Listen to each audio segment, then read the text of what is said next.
RTGA, mieux qu'une chaîne, un monde.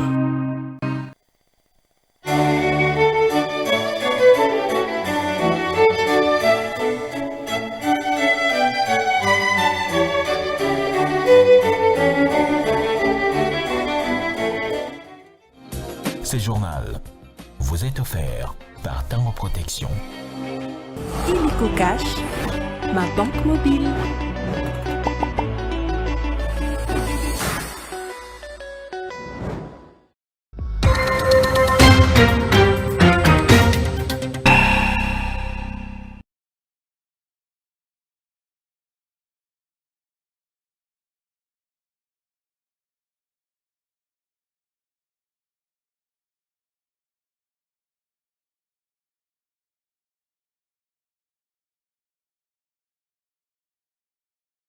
La Gécamine et Ivanhoe, cette usine de Kipushi, se spécialise dans la production de zinc avec une capacité de conception de 800 000 tonnes par an.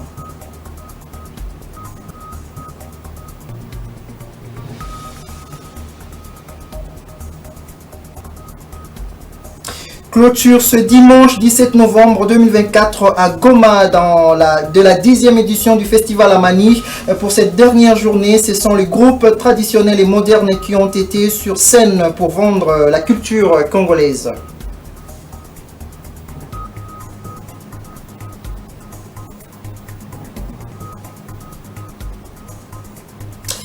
Et en page rétrospective, les avenues Kidiaming, Iveco et du Fleuve au quartier Kingabwali mettaient en pleine réhabilitation. Les travaux avancent normalement à la grande satisfaction de la population. Celle-ci déplore néanmoins l'abandon de l'avenue Kulumba. Voilà tout pour les titres.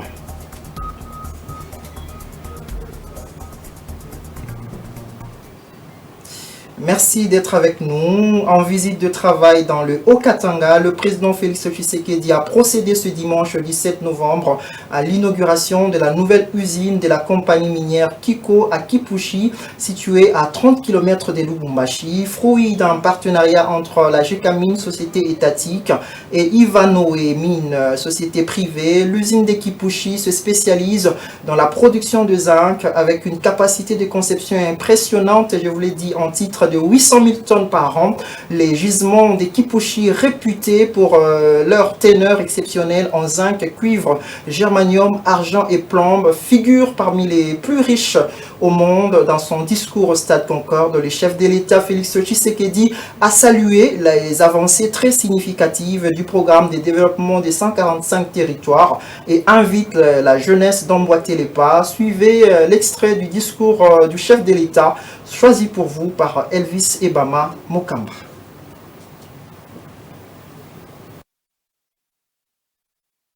Le but de ce programme est, comme je vous l'ai dit, de relever notre pays, mais aussi et surtout de rassurer les populations qui vivent en milieu rural, de pouvoir rester dans leur contexte, de pouvoir vivre tranquillement et évoluer dans leur milieu d'origine.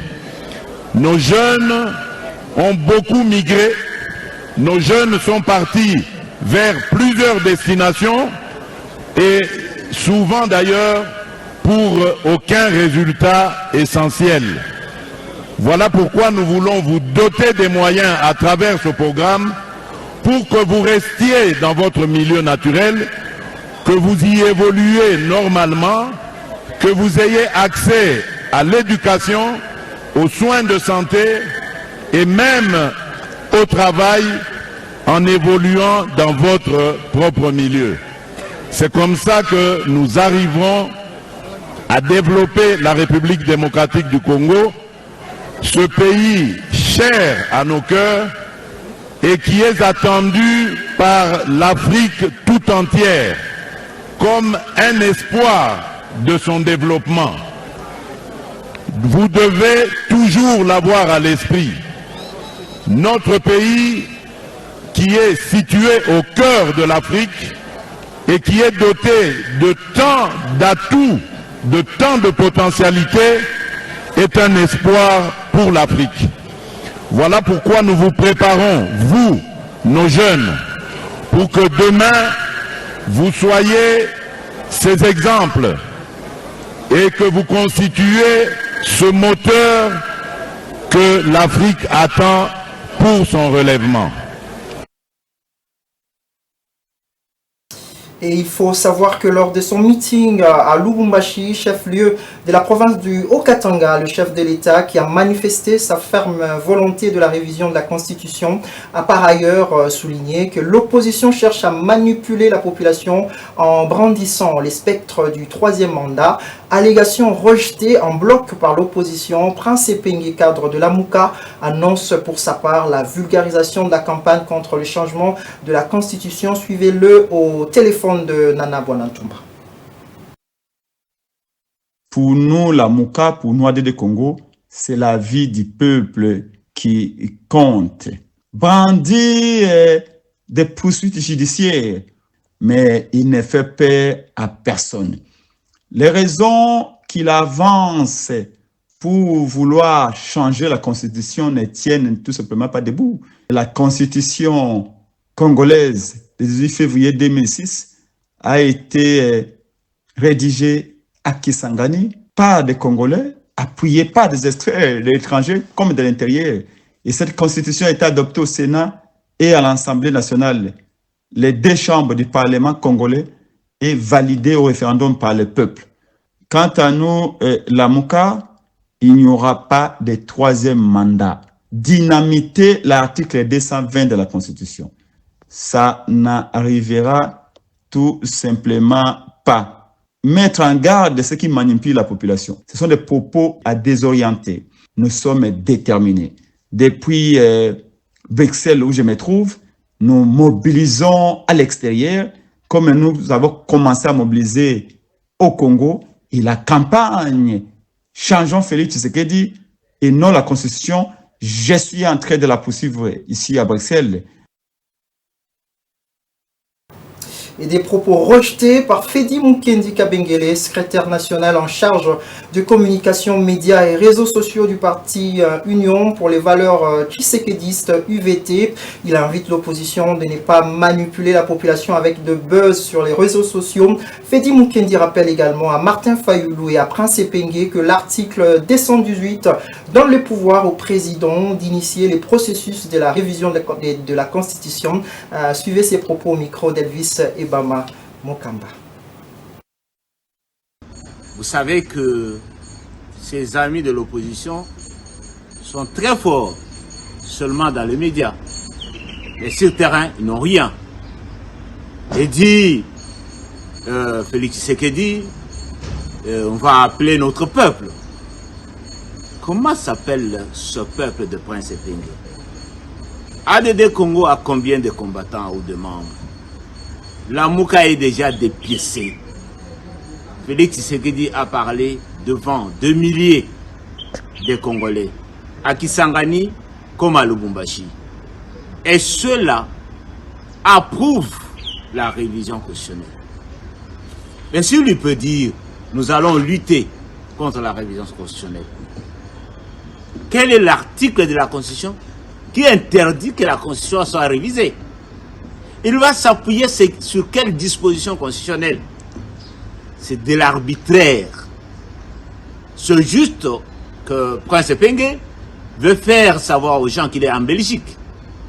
C'est juste que Martin Fayulu veille informer aux gens qu'il continue à exister politiquement.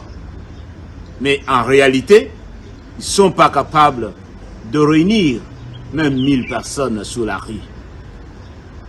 Laissons le chef de l'État faire les choses telles que la Constitution lui en donne le droit. L'article 218 donne le droit au chef de l'État d'initier la révision constitutionnelle. Et comme annoncé au sommaire, la 10e édition du Festival Amani s'est clôturée ce dimanche 17 novembre 2024 à Goma. Pour cette deuxième et dernière journée, les groupes des danses traditionnelles et modernes ont défilé sur scène pour vendre la culture congolaise avec des messages de paix et de l'unité nationale. Elvis Ebama pour le reportage. Pour cette dernière journée, des groupes de danse traditionnelles et modernes se sont succédés sur scène, offrant un spectacle riche en couleurs et en émotions. Les spectateurs ont eu la chance de découvrir les trésors du patrimoine culturel congolais à travers des danses, des chants et des costumes traditionnels.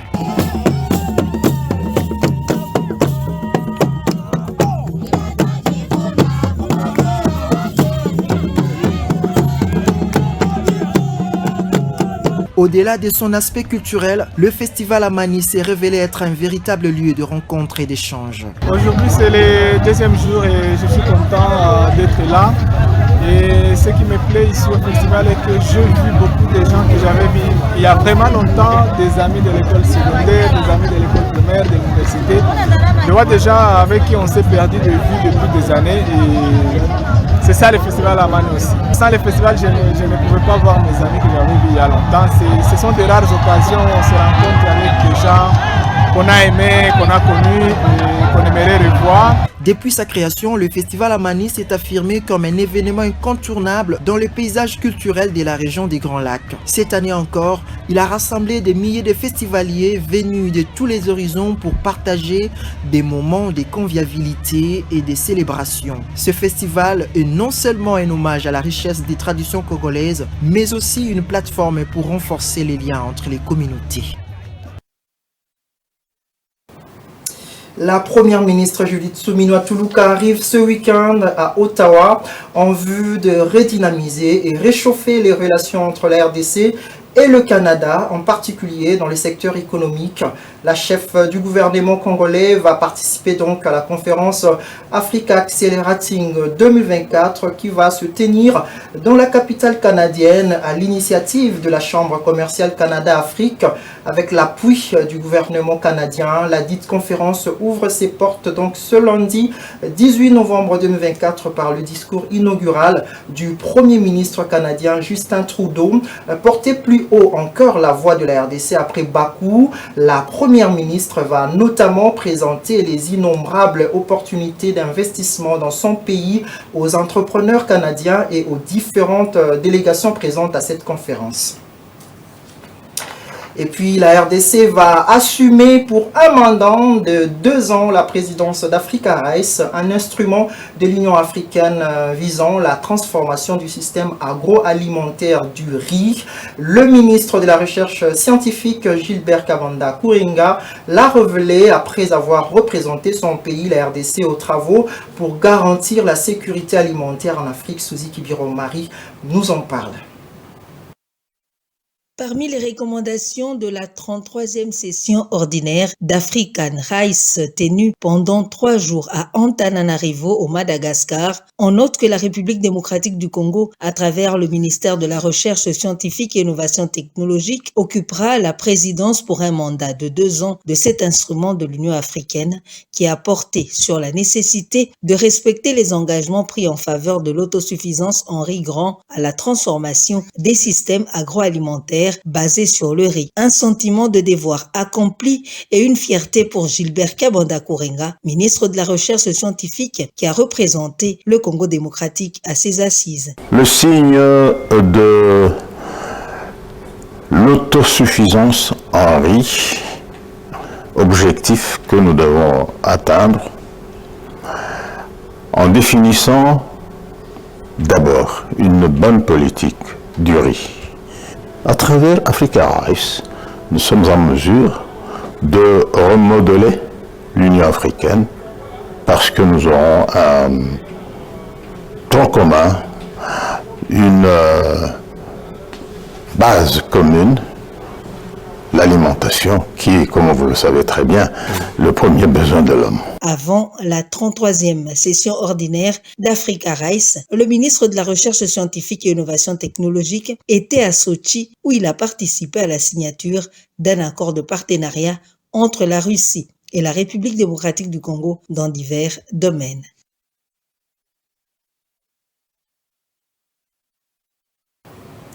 Parlons santé à présent. La vaccination contre la Mpox se poursuit normalement à Kinshasa. La zone de santé de Kokolo, qui regroupe tout le domaine et camp militaire, a été choisie en priorité. Il y a le groupe le plus exposé, dont les personnes ayant été en contact avec des cas confirmés et les professionnels de santé. Les militaires, les premiers concernés, se disent soulagés par cette vaccination et l'équipe médicale travaille sans relâche pour assurer le succès de cette opération. Clarisse Koko Kapalay pour les détails. La Task Force de Kinshasa, basée à Ndolo, dans la commune de Barumbu, est au cœur de la première campagne de vaccination contre les Mpox dans la capitale congolaise. Cette opération se déroule dans une atmosphère mêlant détermination et espoir. Les militaires de cette unité spéciale se sont mobilisés pour atteindre leur objectif. Bob Wabenga est le premier et parmi les vaccinés. Nous sommes reconnaissants à l'endroit des autorités qui ont pensé nous protéger de cette épidémie du Mpox qui est très dangereuse. Le vaccin est très important, il va protéger les militaires que nous sommes et toutes nos familles. À tous les militaires qui suivront cette vidéo, qui viennent se faire vacciner, car la Mpox est une réalité. Il faut se protéger en se faisant vacciner. Outre les contacts des malades, les personnes soignantes sont aussi prioritaires. Jean-Sine Dombele, un jeune infirmier de 22 ans, a reçu sa première dose, tout comme son collègue Décroli Mikombe. Je suis personnel soignante, je suis toujours auprès de mes malades. Il y a d'autres qui sont entamés de cette épidémie et puis il y a d'autres qui ne le sont pas. Pour me protéger, je dois aussi me faire vacciner. Deuxièmement, c'est un message que je passe à mes malades. Je viens d'avoir ma première dose pour les vaccins Mpox. C'est vraiment un avantage pour nous et une fierté. Parce que protéger et vacciner, c'est protéger. C'est une manière de se protéger contre toute maladie et surtout pendant cette période de l'épidémie d'Mpox. Si cette vaccination se déroule normalement, depuis son lancement le 7 novembre dernier, des défis subsistent, notamment le manque de moyens. Et on va prendre cette information dans le cadre d'encourager les bonnes initiatives. La Fondation Pius Mwabilou, structure dirigée par Madame Stéphanie Mwabilou, a apporté son soutien à l'élève Ketiangombe Kapilam du collège Stabloum, allais-je dire, dans la commune de Lemba. Le vendredi 15 novembre, la Fondation Pius Mwabilou, représentée par Héritier Moukadi Béton, a procédé donc au premier paiement des frais scolaires de cet élève, une promesse faite en vue d'améliorer les quotidiens des jeunes Congolais. Reportage. Dans sa mission d'accompagner des bonnes initiatives, de soutenir et d'assister les personnes vulnérables, la Fondation Pius Mwabilou s'engage à contribuer à l'amélioration des quotidiens des jeunes. C'est dans ce cadre que cette structure est allée encourager l'intelligence de Ketiangombe Kapilam, élève au collège Stabloum dans la commune d'Elemba. Cette dernière a été détectée par le staff dirigeant de la Fondation lors de la cérémonie de remise des bancs dans cet établissement scolaire où la petite Ketiangombe avait emballé toute l'assistance au travers un discours prononcé pour la circonstance. Après la cérémonie, la Fondation dirigée par Madame Stéphanie Mwabilou avait promis d'accompagner cet élève durant tout son cursus scolaire et académique en prenant en charge le paiement des frais et autres fournitures scolaires. Chose promise, chose due. Vendredi 15 novembre 2024, la Fondation Pius Mwabilou, représentée par Héritier Moukadi Béton, accompagnée de la financière Ruth Tchangou, a procédé donc au premier paiement des frais de toute l'année scolaire de Ketiangombe en présence de ses parents. La fois dernière, lors des remises de bancs par la Fondation Pius Mwabilou Mbayoumukala, le président de la Fondation qui porte son nom, nous sommes venus faire un don de bancs. Et l'élève Ngombe Ketia nous a marqué par son courage, prononcé un tel discours et nous avait marqué et touché. La Fondation a pris l'engagement de prendre en charge tous ses frais scolaires jusqu'à ce qu'elle va obtenir son diplôme d'État et l'accompagner à l'université avec les frais académiques. Très ému, Ketia Ngombe n'avait que son cœur pour dire merci. Je remercie beaucoup la Fondation pour avoir payé mes fournitures scolaires et j'espère que pareil, soit aussi pour les autres. Merci beaucoup, Pius Mobile. Et puis passons à la page rétrospective. La première ministre Judith Suminwa Tuluka, qui a pris part à la conférence annuelle des Nations Unies sur le climat COP29, a tenu une série d'échanges avec plusieurs dignitaires mondiaux sur des questions relatives à la coopération bilatérale et à la lutte contre les changements climatiques. Elle a échangé tour à tour avec le ministre britannique des Affaires étrangères pour l'Afrique, la secrétaire générale adjointe de l'ONU et aussi a pris contact avec le président Denis Sassou Nguesso du Congo et Nana Akufo-Addo du Ghana. Reportage de Jacques-Olivier Mouloubandombe.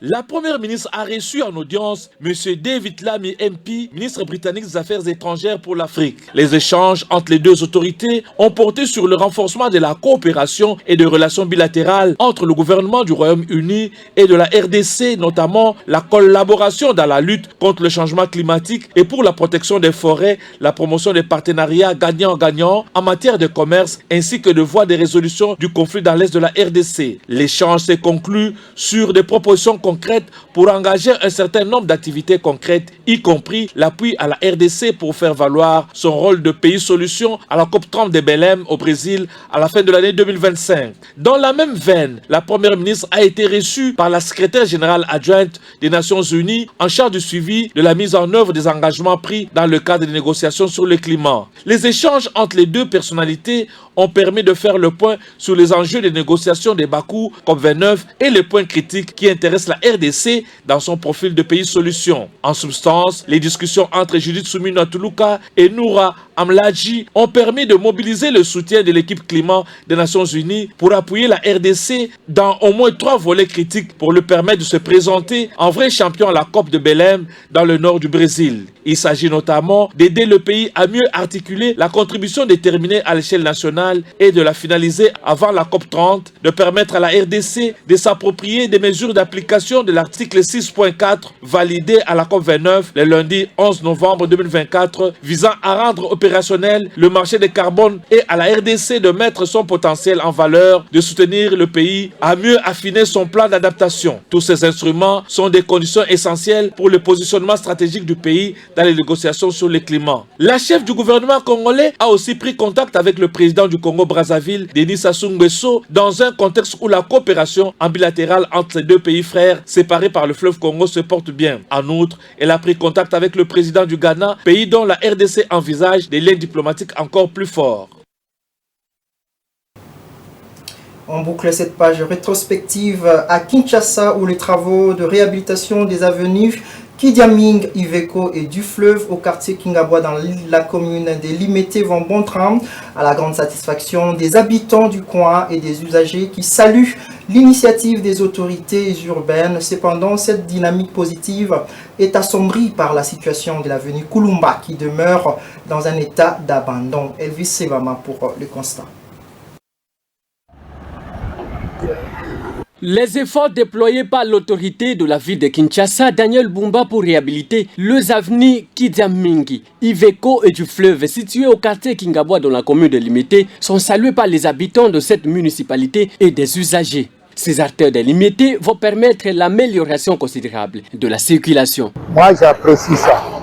Moi, il nous était difficile de rejoindre nos lieux de travail à cause de mauvais état de route. Donc, maintenant, ça va. Parce que même quand il y a plu, vous voyez que nous passons librement. Cependant, cette dynamique positive est assombrie par la situation de l'avenue Kulumba qui demeure dans un état d'abandon malgré plusieurs lancements de travaux de réhabilitation. Ces cas soulèvent des inquiétudes dans les chefs des habitants. La population de Kingabwa exprime un besoin urgent de suivre et de responsabilité de la part des autorités. Ils lui demandent des mesures concrètes pour éviter que des projets aussi cruciaux ne soient abandonnés et pour garantir que les travaux de réhabilitation soient menés à terme. Vraiment, c'est une maladie. Du moins qu'il y ait la suivi. Si l'État verse quelque chose pour la réhabilitation de la route, il faut qu'il y ait suivi. Dans des pays où je suis allé, si on a commencé la réhabilitation, il faut qu'il y ait une suivi jusqu'à la fin. Alors que certaines avenues de Kingaboua sont en pleine transformation, l'avenir de l'avenue Kulumba reste certain. Les habitants espèrent que les autorités prendront compte de leurs préoccupations et agiront pour assurer la continuité des travaux afin que chaque coin de la commune puisse bénéficier de l'amélioration tant attendue. Ce journal est terminé, mais avant tout, place au rappel des titres. La nouvelle usine de la compagnie minière Kiko à Kipushi dans le Haut-Katanga a été inaugurée ce dimanche 17 novembre par le président de la République démocratique du Congo, Félix-Antoine Tshisekedi Tshilombo. Fruit d'un partenariat entre la Gécamine et Ivanhoe, cette usine de Kipushi se spécialise dans la production de zinc avec une capacité de conception de 800 000 tonnes par an.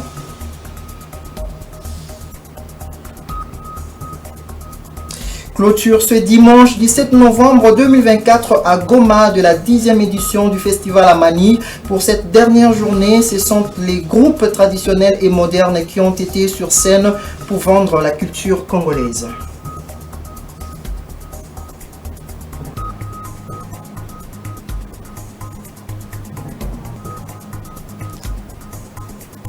Et vous aviez suivi en page rétrospective les avenues Kidiaming, Iveco et du Fleuve au quartier Kingaboua Limité qui étaient en pleine réhabilitation. Les travaux avancent normalement à la grande satisfaction de la population, mais celle-ci déplore l'abandon de l'avenue Kulumba.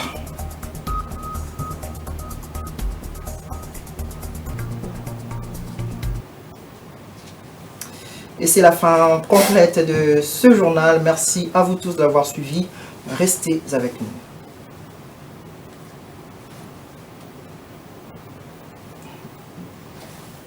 Ouh.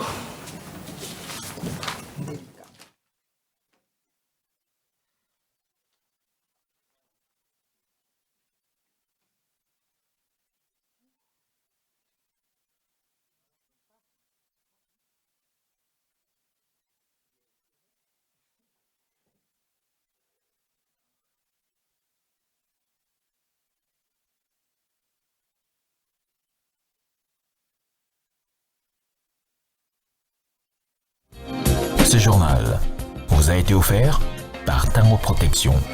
Illico Cash, ma banque mobile.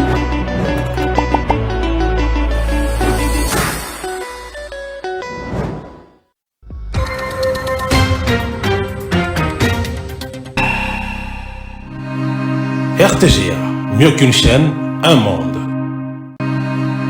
RTGA, mieux qu'une chaîne, un monde.